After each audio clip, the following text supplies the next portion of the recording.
예수소망교회 매일 성경 말씀 요나서 1장 1절에서 17절까지의 말씀으로 여호와의 얼굴을 피하여 라는 제목으로 말씀드립니다. 요나는 이스라엘을 괴롭히는 적대국 아수르의 수도 니느웨에 가서 하나님의 말씀을 선포하라는 명령에 불순종하여 이스라엘을 중심으로 볼 때 니느웨와 정반대 방향인 지중해 서쪽에 스페인 쪽에 있는 고대의 유명한 상업도시 다시스로 내려갑니다. 그러나 불순종하는 요나에게 하나님은 요나가 탄 배에 폭풍우를 보내셔서 결국 요나는 바다에 던져지지만 하나님은 물고기를 예비하셔서 다시 한번 돌이킬 수 있는 회개의 기회를 허락하십니다. 1절에서 5절까지의 말씀. 여호와의 말씀이 아미떼의 아들 요나에게 임하니라. 이르시되 너는 일어나 저 큰 성읍 니느웨로 가서 그것을 향하여 외치라. 그 악독이 내 앞에 상달되었음이니라 하시니라. 그러나 요나가 여호와의 얼굴을 피하려고 일어나 다시스로 도망하려 하여 욥바로 내려갔더니 마침 다시스로 가는 배를 만난지라. 여호와의 얼굴을 피하여 그들과 함께 다시스로 가려고 뱃삭을 주고 배에 올랐더라. 여호와께서 큰 바람을 바다 위에 내리심에 바다 가운데 큰 폭풍이 일어나 배가 거의 깨지게 된지라. 사공 이방인 그 선원들은 배를 구하기 위해서 최선을 다합니다. 그러나 요나는 배 밑에서 잠들어 있었습니다. 이방인들은 오히려 자기가 믿는 신들에게 부르짖지만 요나는 영적으로 무감각하고 무책임한 행위를 보입니다. 사실 이러한 위험한 생명이 위태로운 상황에서 오히려 하나님의 자녀인 요나가 더 영적으로 깨어서 기도하고 상황을 변화시켜야 하는데 요나는 하나님 앞에 불순종함으로 영적으로도 무감각하여져서 오히려 이방인들보다 더 영적으로 어두운 모습을 하고 있습니다. 5절 말씀에 사공들이 두려워하여 각각 자기의 신을 부르고 또 배를 가볍게 하려고 그 가운데 물건들을 바다에 던지니라. 그러나 요나는 배 밑층에 내려가서 누워 깊이 잠이 든지라. 선장이 그에게 가서 이르되 자는 자여 어찌함이냐. 일어나서 내 하나님께 구하라. 혹시 하나님이 우리를 생각하사 망하지 아니하게 하시리라 하니라.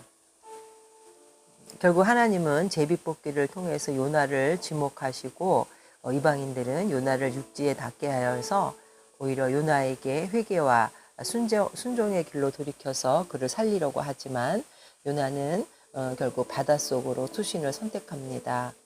도리어 이방인들이 하나님을 두려워하는 모습을 보이고 있습니다.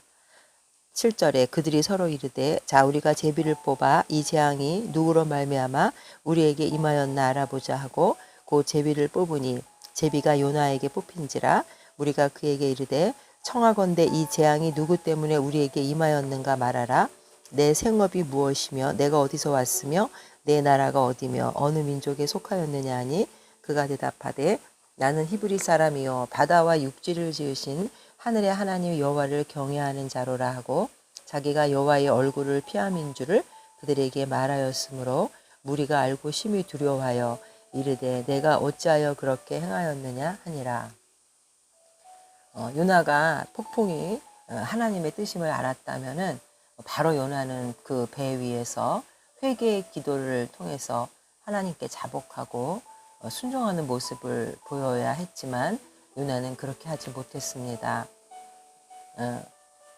그러나 하나님께서는 끝까지 요나를 포기하지 않고 17절에 물고기를 준비하셔서 하나님의 뜻을 이루십니다. 바다가 점점 흉흉한지라 무리가 그에게 이르되 우리가 너를 어떻게 하여야 바다가 우리를 위하여 잔잔하겠느냐 하니 그가 대답하되 나를 들어 바다에 던지라. 그리하면 바다가 너희를 위하여 잔잔하리라. 너희가 이 큰 폭풍을 만난 것이 나 때문인 줄을 내가 아노라 하니라. 그러나 그 사람들이 힘써 노를 저어 배를 육지로 돌리고자 하다가 바다가 그들을 향하여 점점 더 흉흉함으로 능히 못한지라. 우리가 여호와께 부르짖어 이르되 여호와여 구하고 구하오니 이 사람의 생명 때문에 우리를 멸망시키지 마옵소서.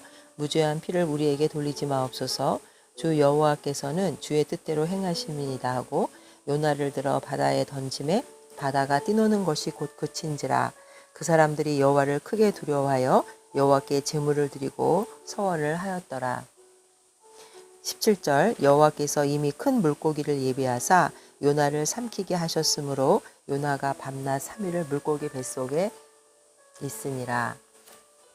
결국 요나의 생명을 살리고 니느웨의 말씀을 전하기 위해서 하나님은 물고기를 준비하셨습니다.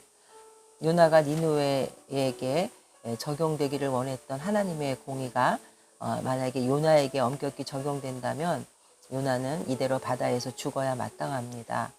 요나가 구원받은 것은 자격 없는 요나에게 은혜를 베풀기로 작정하신 하나님의 주권 때문인 것입니다.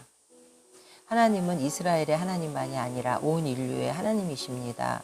웨슬리 목사님은 세계가 나의 교구다라고 말씀하시며 나의 전도의 대상은 영혼을 가진 모든 사람이다 라고 말씀하셨습니다.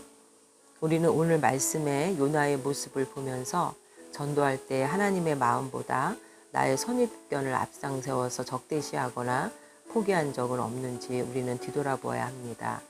디모데전서 2장 4절에도 하나님은 모든 사람이 구원을 받으며 진리를 아는 데 이르기를 원하시느라고 말씀하셨습니다. 요나는 자신들이 구약의 선민들이라고 일컬어지고 축복받은 백성이라고 생각했고 자신들을 위협하고 또 괴롭히는 이 니느웨 사람들을 구원하는 것은 이것은 하나님의 뜻이었는데 그는 그 뜻을 받아들일 수가 없었습니다. 결국 요나의 이러한 행위는 이스라엘 자손 모두의 그 태도를 대변하는 것이라 할 수 있습니다. 그러나 하나님께서는 결코 이스라엘에만 제한된 분이 아니고 이스라엘의 자손들만의 하나님도 아니십니다. 그분은 베드로가 이방인 고넬료와 그 집 사람들에게 선언한 것처럼 사도행전 10장 35절 베드로가 입을 열어 말하되 내가 참으로 하나님은 사람의 외모를 보지 아니하시고 각 나라 중 하나님을 경외하며 의를 행하는 사람은 다 받으시는 줄 깨달았도다. 하나님께서는 이스라엘의 그 선민의 의식, 그릇된 시각, 그 편협한 관점을 수정해서 더 넓히기를 원했습니다. 그래서 하나님은 요나에게 니느웨로 가서 말씀을 선포하게 하신 것입니다. 하나님의 얼굴을 피해서 우리가 도망할 곳은 그 어디에도 없습니다. 누가복음 15장 4절에도 너희 중에 어떤 사람이 양 100마리가 있는데 그 중에 하나를 잃으면 99마리를 들에 두고 그 잃은 것을 찾아내기까지 찾아다니지 아니하겠느냐. 예수님께서는 한 마리의 양을 찾기 위해서도 온 산을 찾아 헤매는 그러한 분이십니다. 우리는 구원받아야 될 그 한 영혼을 위해서 얼마나 기도하고 또 주님의 사랑으로 그를 위해서 기도하고 있습니까? 우리의 선입견으로 인해서 도외시된 사람들은 없는지 가슴에 품고 기도하는 그 영혼들 더 깊은 주님의 마음으로 기도하고 그 영혼들을 위해서 기도해야 되겠습니다. 아멘.